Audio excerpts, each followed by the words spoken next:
Ya, oke. Pada sesi video ini kita akan membahas menu barang.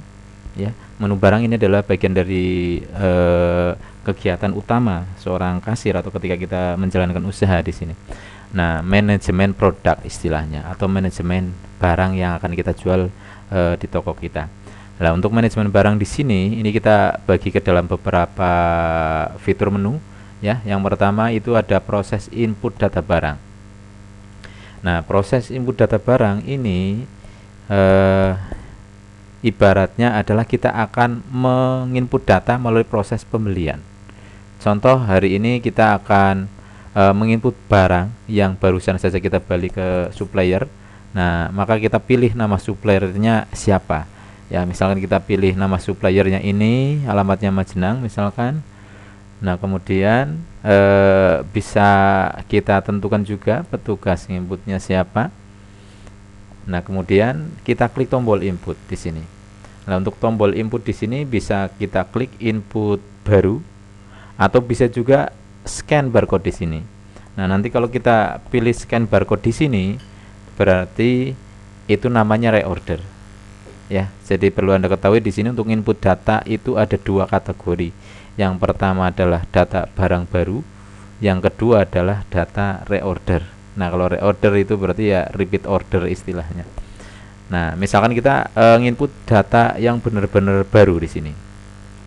Nah, ketika kita nginput data yang benar-benar baru di sini, maka kita harus mengisikan semua data sesuai dengan query yang ada di sini.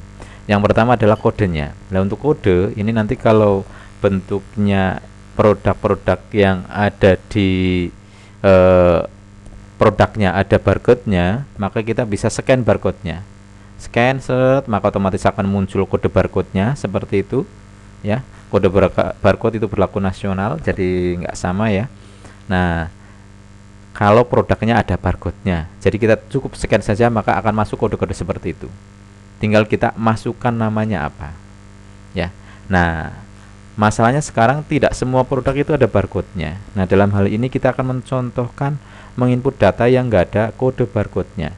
Nah, cara mengkodenya bagaimana? Cara mengkodenya di sistem yang kami buat itu bebas, ya, bebas. Artinya kita nggak perlu misalkan kode dibatasi 6 digit, kode harus angka, kode harus huruf, bebas, ya. Anda mau masukkan kode kombinasi angka huruf sejumlah berapapun bebas. Ini untuk keleluasan Anda biar kita juga nggak kaku dalam proses penginputan data.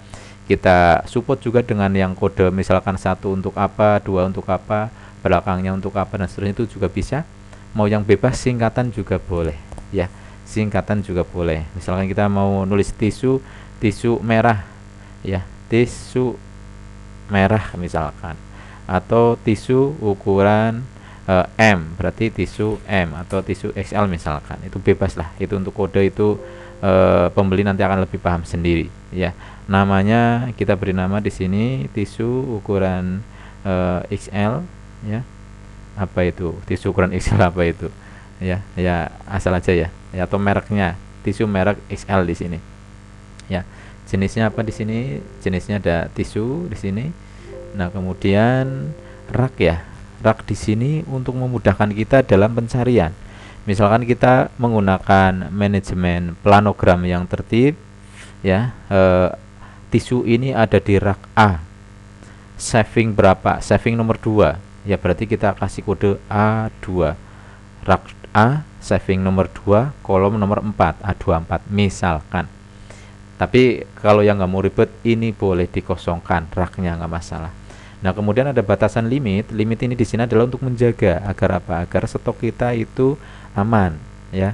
Agar stok kita aman sehingga nanti ketika kita bisa cek barang yang di bawah stok limit bisa kita segera untuk reorder. Ya, itu untuk limitnya. Nah, kemudian jumlah input ya. Di sini untuk berpindah dari kolom satu ke kolom yang lainnya kita menggunakan enter ya. Jumlah inputnya misalkan produk kita beli sejumlah ada 24. Ya, untuk jumlah input di sini saya tegaskan bahwasanya untuk aplikasi yang kita buat di sini adalah biar kita mudah kita menggunakan satuan terkecil. Satuan terkecil. Contoh, kita beli produk dalam satu pak. Satu pak isinya itu ada 24, maka yang kita inputkan adalah 24-nya, nggak pakai pak ya. Ini saya buat simpel seperti ini biar nanti kita nggak perlu nyeting repot-repot, karena satuan pak itu beda-beda. Ada yang satu pak ada 10, ada yang 12, ada yang 20, ada yang 24. Ini beda-beda. Nah nanti kalau kita bunyinya pak saja, nanti asumsinya juga kita akan meraba lagi satu paknya isinya berapa. Nah makanya kita kembali lagi di sini set untuk jumlah. Di sini kita menggunakan satuan terkecil. Nah di sini misalkan ada 24. Nah kemudian harga belinya. Nah harga beli kadang kita menghitung. Saya belanja 94.000, isinya satu pak, jane itu satu piecesnya berapa, kan kita harus membutuhkan kalkulator untuk hitung ulang. Makanya di sini ada tombol hitung untuk memudahkan kita menghitung harga per piecesnya. Nah misalkan harganya tadi ada 94.000, 123 ya, jumlahnya tadi berapa, jumlahnya 24, maka akan ketemulah harga per piecesnya 3916. Kopikan saja. Ini adalah harga per pieces ya, harga per pieces, harga satuan terkecil. Ini adalah harga beli. Nah, kayak tadi karena ini 24, makanya tadi di pembaginya di sini adalah kita beli 94.000 satu paknya. Nah, kemudian satu pak isinya berapa? Isinya 24. Nah, maka kita tahu harga per piecesnya segitu. Nggak usah repot-repot kita ambil kalkulator, nggak usah kita repot-repot buka HP, sudah saya siapkan fitur tombol hitung di sini. Nah setelah itu kita akan menentukan harga belinya saja segitu, berarti ini layaknya saya jual harga berapa ini produk.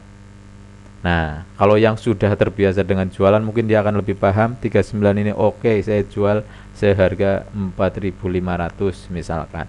Bagi yang sudah paham jualan, dia akan menembak harga seperti itu, bisa saja. Nah atau mungkin yang matematis sekali, dia akan lebih suka dengan perhitungan angka 15%, karena saya mengambil margin angka 15%, sehingga ketemulah angka 450 sekian. Tapi kan ini dalam bentuk pecahan. Nah nanti kita akan repot dalam mengembalikan uang kembalian. Nah makanya biasanya harga ini tetap dibulatkan. Jadi kalau saya ngetik angka 15% sebagai gambaran, berarti ini harga tetap saya bulatkan menjadi 4.500. Ya 4.500 akan lebih enak ya, akan lebih enak melihatnya. Kemudian itu harga pertama. Harga kedua untuk member bakul ataupun harga spesial, ini kita ambil di angka 10 misalkan, kita hitung.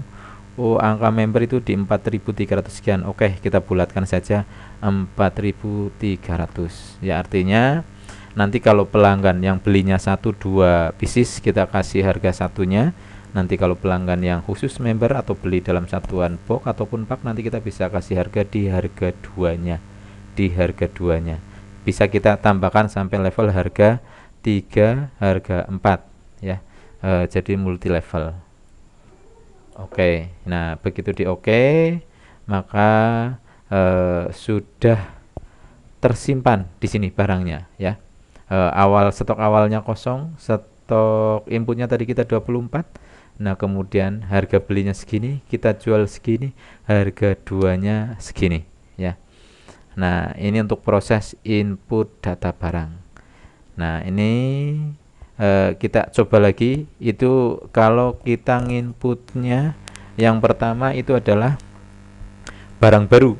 Jadi kalau barangnya baru itu bisa kita input baru di sini seperti tadi. Tapi kalau kita akan menginput barang yang sudah ada kodenya, yang sudah ada di database-nya, itu namanya bukan barang baru tapi reorder. Nah untuk reorder nanti kita cari dulu ya, kita scan pakai barcode, misalkan ketemulah barang ini ya. Setelah kita scan barcode-nya, kita klik OK. Nah maka akan muncul di sini identitas barangnya, kemudian stok awalnya, kita belanjanya berapa. Misalnya stok awal 4, kita tambahkan 6, maka otomatis jumlah stok akhirnya 10. Nah di sini akan muncul harga beli, harga jual lama. Apakah ini akan diedit? Kalau diedit, oh ternyata sekarang belinya sekarang nggak boleh, ini 2100, setelah beli kita 2300. Oke, kita rubah. Oh kalau ada kenaikan ini otomatis saya naikkan ini jadi 3000 misalkan, jadi 3000. Nanti ada harga kedua enggak? Kalau ada harga kedua, oke kita cantumkan misalkan 2800 harga kedua. ya.